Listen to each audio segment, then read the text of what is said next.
Wide news में आपका स्वागत है। मैं हूं आपके साथ रविक्षा शर्मा। चलिए आगे बढ़ते हैं आज की ताजा खबरों की ओर।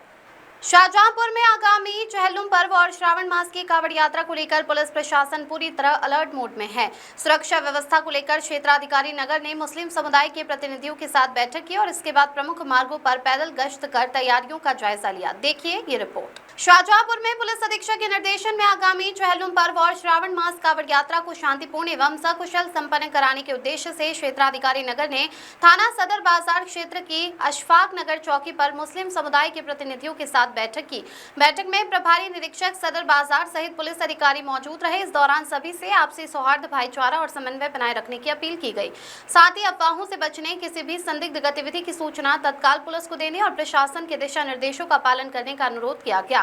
बैठक के बाद क्षेत्राधिकारी नगर ने थाना सदर बाजार और थाना कोतवाली पुलिस बल के साथ कांवड़ यात्रा मार्गों, प्रमुख मंदिरों और संवेदनशील स्थानों पर पैदल गश्त की। इस दौरान श्रद्धालुओं की सुरक्षा, यातायात व्यवस्था, भीड़ नियंत्रण और कानून व्यवस्था के इंतजामों का निरीक्षण किया गया। पुलिस अधिकारियों और कर्मचारियों को पूरी सतर्कता के साथ ड्यूटी करने, श्रद्धालुओं के साथ सौहार्दपूर्ण व्यवहार बनाए रखने तथा किसी भी आपात स्थिति में त्वरित कार्रवाई सुनिश्चित करने के निर्देश दिए गए। भावेश कुमार की रिपोर्ट। उत्तर प्रदेश जनपद गोरखपुर के पिपराइच थाना क्षेत्र में 10 वर्षीय मासूम सरस सिंह की मौत के मामले ने अब तूल पकड़ लिया है। पीड़ित परिवार से मिलने पहुंची रानी लक्ष्मीबाई महिला संगठन की राष्ट्रीय अध्यक्ष ममता ने परिवार को न्याय दिलाने का भरोसा दिया और फरार आरोपियों की जल्द गिरफ्तारी की मांग की। गोरखपुर के पिपराइच थाना क्षेत्र के माधोपुर गाँव में बीते शनिवार रात हुए विवाद के दौरान बेलाकाटर चौराहे पर 10 वर्षीय सरस सिंह के साथ कथित रूप से मारपीट की गई थी। गंभीर रूप से घायल सरस को उपचार के लिए अस्पताल ले जाया गया, जहाँ इलाज के दौरान उसकी मौत हो गई। मृतक सरस सिंह अराजी बसडीला निवासी अरविंद सिंह का पुत्र था और इन दिनों अपनी मौसी के घर माधोपुर में रह रहा था। सरस अपने पीछे माता, बड़े भाई शिव नारायण सिंह और बहन जूही सहित पूरे परिवार को छोड़ गया। बेटे की मौत के बाद परिवार का रो रो कर बुरा हाल है और गांव में भी शोक का माहौल बना हुआ है। इसी बीच रानी लक्ष्मीबाई महिला संगठन की राष्ट्रीय अध्यक्ष ममता माधोपुर पहुंची और पीड़ित परिवार से मुलाकात कर उन्हें ढांढस बंधाया। मीडिया से बातचीत में ममता ने प्रशासन से मांग की कि मामले की निष्पक्ष जांच कर सभी आरोपियों को तत्काल गिरफ्तार किया जाए ताकि पीड़ित परिवार को न्याय मिल सके। उन्होंने ये भी कहा कि यदि शीघ्र कार्रवाई नहीं हुई तो संगठन लोकतांत्रिक तरीके से आंदोलन करने के लिए बाध्य होगा। मासूम सरस की मौत ने पूरे इलाके को झंझोर दिया है। अब सवाल यही है कि आखिर इस मासूम को इंसाफ कब मिलेगा और फरार आरोपी पुलिस की गिरफ्त में कब आएंगे। फिलहाल पुलिस की अगली कार्रवाई पर सभी की नजरें टिकी है। विकास कुमार भारद्वाज की रिपोर्ट।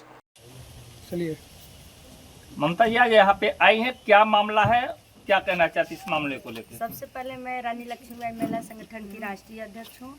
मैं ग्राम सभा मधुपुर में आई हूँ, जो हमारे संगठन के एक कार्यकर्ता हैं। इनका बच्चा लगभग 9 साल का था और पुरानी रंजिश को लेके इनके लड़के को बेदर्दी से मारा गया है।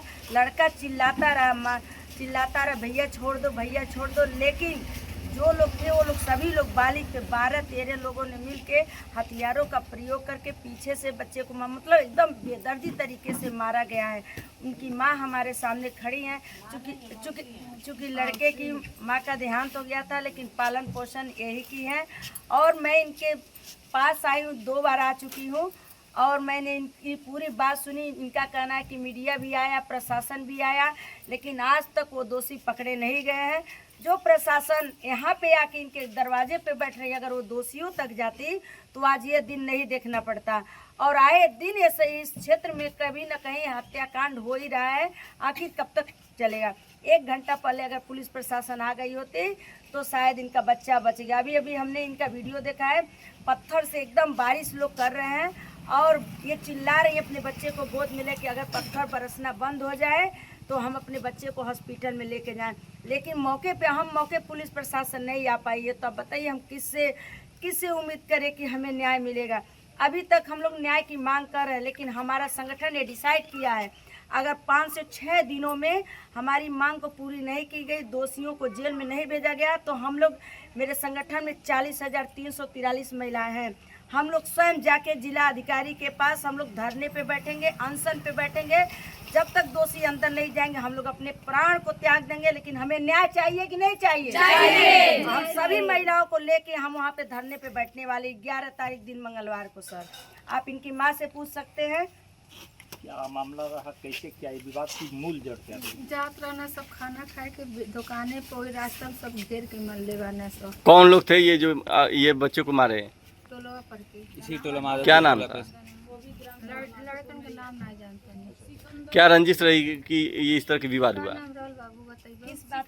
मतलब वो सिस्टर को मतलब सब परेशान कर रहे थे, तो हम लोग मतलब बोले थे, फिर हम लोग मारे थे, तब केस हुआ था। फिर मतलब उसको मतलब माफी मांगे थे, तो हम सब पुरानी रंजिश यही थी। हाँ, फिर से मतलब 2 महीने के बाद फिर तब मतलब छुप के मारे हैं। 7 दिन पहले मतलब अगले इतवार को सभी मारे थे हमको घेर के। अच्छा, पहले इसके पहले आपके पे हमला हुआ था, हाँ, तो पुलिस प्रशासन से आपने कभी तब ये हम लोग जाने कि हम सब नहीं मारेंगे। तो आप सूचना नहीं देते पुलिस को जब आपको मारा गया था? तो सुलह हो गया था। सुलह हो गया था।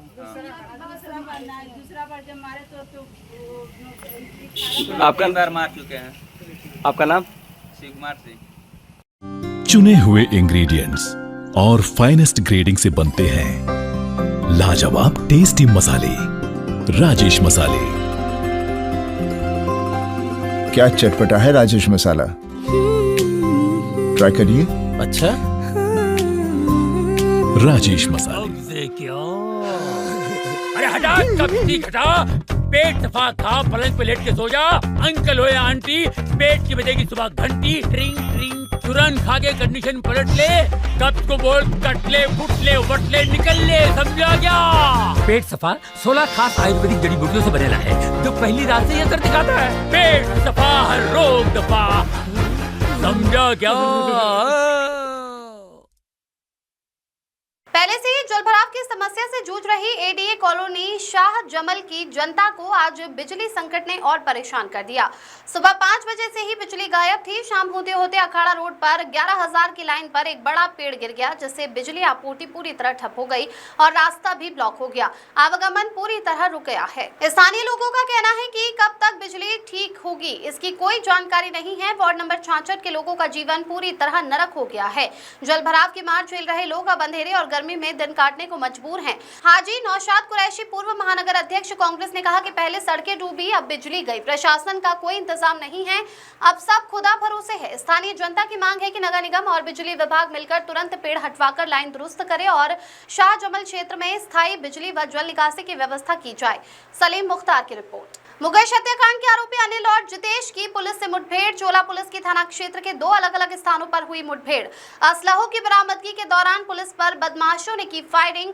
जवाबी कार्रवाई में अनिल सोलंकी और जितेश के पैर में लगी गोली, दोनों घायल, बदमाश गिरफ्तार। अस्पताल में कराया गया भर्ती, उपचार जारी। आरोपियों के कब्जे से 2 अवैध तमंचे, 2 खोखे और 2 जिंदा कारतूस बरामद। आरोपियों की निशानदेही पर तमंचों की बरामदगी के लिए गई थी पुलिस। 3 अगस्त को चोला के दाऊदपुर में हुए मुकेश हत्याकांड के आरोपी हैं अनिल और जितेश। लोकेंद्र राज सिंह की रिपोर्ट।